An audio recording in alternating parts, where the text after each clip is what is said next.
প্রতিটা সরকারের সময় আমরা দেখি যে যারা বিরোধী থাকেন তারা বাংলাদেশ বা তৎকালীন সরকার সম্পর্কে অপপ্রচার করতে থাকে। তো কাজে যতক্ষণ পর্যন্ত আমরা জাতীয়ভাবে একটা ঐক্যমত্যে কিছু মৌলিক বিষয়ে ঐক্যমত্যে না আসতে পারবো ততক্ষণ পর্যন্ত এই ধরনের অপপ্রচার এবং ভাবমূর্তিগত যে জটিলতা এর থেকে আমরা বেরোতে পারবো না। তো কাজেই তার প্রথম সমাধান সূত্র হচ্ছে জাতীয় ঐক্যমত্যের একটা জায়গা তৈরি করা। ডিজিটাল ওয়ার্ল্ড যেখানে আমাকে যেতে হয় না, আমার এই প্ল্যাটফর্মে আমাকে জনগণের কাছে নিয়ে যাচ্ছে, এই জায়গাটায় আমাদের দুর্বলতা আছে, এখনো পর্যন্ত আমাদের দুর্বলতা আছে। ভারত আমাদের বিরুদ্ধে যে অপপ্রচারটা করছে তার বড় অংশ হচ্ছে কিন্তু ডিজিটাল প্ল্যাটফর্মের ভিত্তিতে। সেটাকে প্রতিরোধ করার জন্য আমাদের দিক থেকে বিকল্প বাস্তবতা ভিত্তিক এই ডিজিটাল ন্যারেটিভ আমাদের তৈরি করা দরকার। সেটা আমি এখনো পর্যন্ত দেখতে পাচ্ছি না। তো কাজে দ্বিতীয় জায়গাটা আমাদের যেটা দরকার, আমার এখানে যে বাস্তব অবস্থা, সেই বাস্তব অবস্থা ভিত্তিক এই ডিজিটাল প্ল্যাটফর্মে আমাদের কূটনীতিটাকে ছড়িয়ে দিতে হবে বা কূটনৈতিক পদ্ধতিটার মাধ্যমে মানুষের কাছে আমাদের বক্তব্যটাকে পৌঁছে দিতে হবে।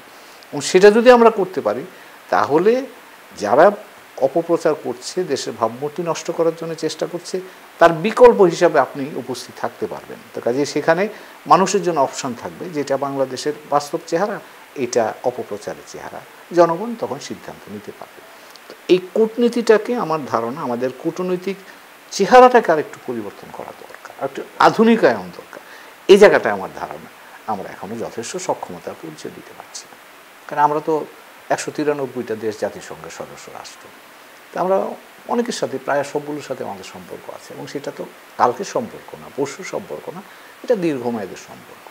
উপাদানগুলো এই সম্পর্কের সাথে জড়িত, সেটা ব্যবসা বাণিজ্য বলেন, সেটা মাইগ্রেশন বলেন, সেটা বিনিয়োগ বলেন, সেটা আপনি অর্থনৈতিক সহযোগিতা বলেন, সবগুলোই কিন্তু যারা এই কাজে সম্পৃক্ত তারা একটা প্ল্যান করে এবং সে পরিকল্পনাটা দীর্ঘমেয়াদী হয়।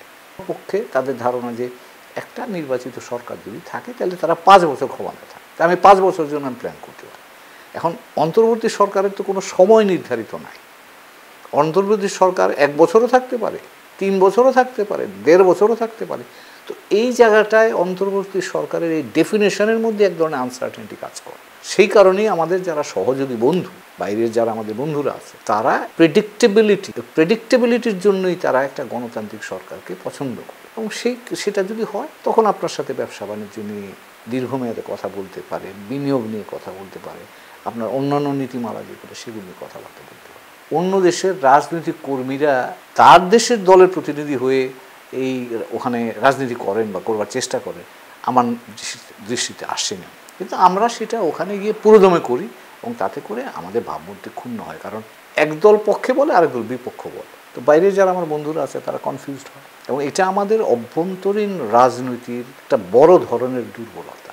এবং এখানেই আমাদের রাজনৈতিক নেতৃবৃন্দকে সিদ্ধান্ত নিতে হবে যে তারা কি বাংলাদেশের ভাবমূর্তিকে বাইরে তুলে ধরতে চান নাকি দলীয় ভাবমূর্তি তুলে ধরতে চান।